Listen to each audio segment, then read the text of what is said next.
आज हम section 13 foreign judgement के बारे में पढ़ेंगे और इसे हम सेक्शन 2,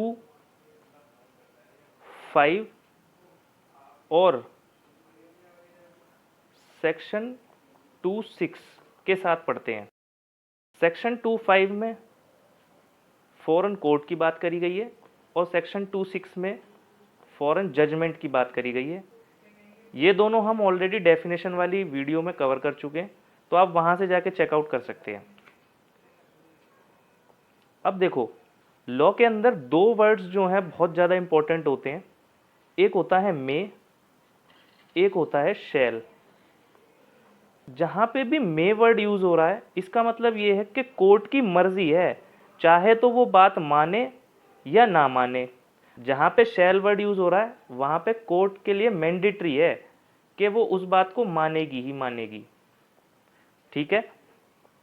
तो जब सेक्शन 13 हम पढ़ते हैं तो डेफिनेशन क्लॉज में फॉरेन जजमेंट की लिखा हुआ है, a foreign judgement shall be conclusive, shall be conclusive. इसका मतलब ये है कि इंडिया की जो कोर्ट हैं, अगर फॉरेन से कोई भी जजमेंट आता है तो वो उसको मानेंगी ही मानेंगी। बट कुछ कंडीशंस हैं जहां पे इंडिया की कोर्ट फॉरेन जजमेंट्स को डिनाई भी कर सकती है, मना भी कर सकते हैं मानने से। कौन कौन सी कंडीशन है हम देख लेते हैं। देखो, पहली कंडीशन तो है कि जिस कोर्ट ने डिसाइड किया है मैटर, वो कॉम्पिटेंट ही नहीं था, उसके पास कॉम्पिटेंसी ही नहीं थी डिसाइड करने की मैटर, बट उसने कर दिया डिसाइड। तो ऐसे केस में इंडिया की जो कोर्ट है वो फॉरेन जजमेंट को नहीं मानेंगी। दूसरी कंडीशन आती है कि अगर केस मेरिट पर डिसाइड नहीं हुआ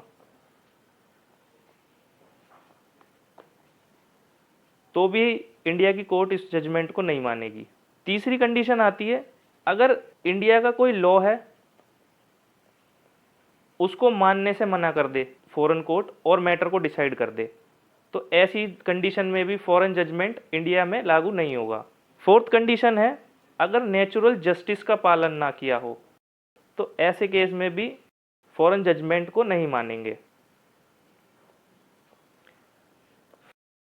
फिफ्थ कंडीशन आती है कि अगर वो जो डिग्री है, जो डिग्री पास करी है फॉरेन कोर्ट ने, वो फ्रॉड से ली गई हो।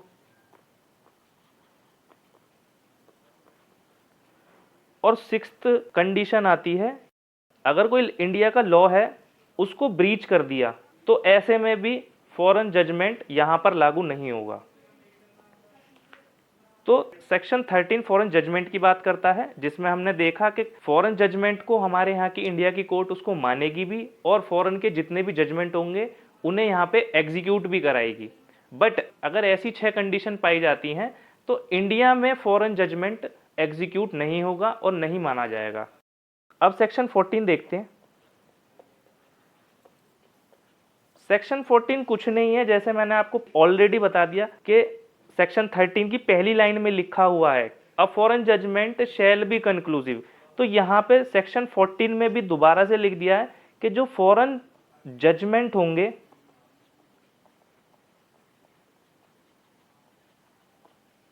उनकी शैल की प्रिजम्पशन करेगी कोर्ट।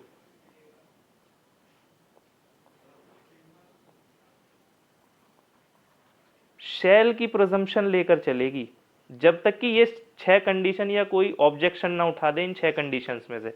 अगर कोई कंडीशन ब्रीच हो रही है तो जिसके अगेंस्ट में डिसीजन आया होगा वो कोर्ट को बताएगा कि सर इनमें से ये 6 कंडीशन में से कोई भी एक कंडीशन इस जजमेंट पे लाई कर रही है, तो कोर्ट उस फॉरेन जजमेंट को नहीं मानेगी। जजमेंट का कोई भी रिलेवेंसी नहीं रहेगी इंडिया के अंदर, ना ही वो एग्जीक्यूट हो पाएगी। बट अगर फॉरेन कोर्ट से कोई डिक्री आई है तो इंडिया की कोर्ट उसकी शैल की प्रिजम्पशन होगी। मतलब ये माना जाएगा कि ये जो डिक्री है मेरिट पे डिसाइड हुई है और कॉम्पिटेंट कोर्ट था और इंडिया का कोई लॉ भी ब्रीच नहीं किया, नेचुरल जस्टिस का भी पालन किया और फ्रॉड से भी नहीं ली गई है। आई होप आपको ये वीडियो पसंद आई होगी। मिलते हैं नेक्स्ट वीडियो में।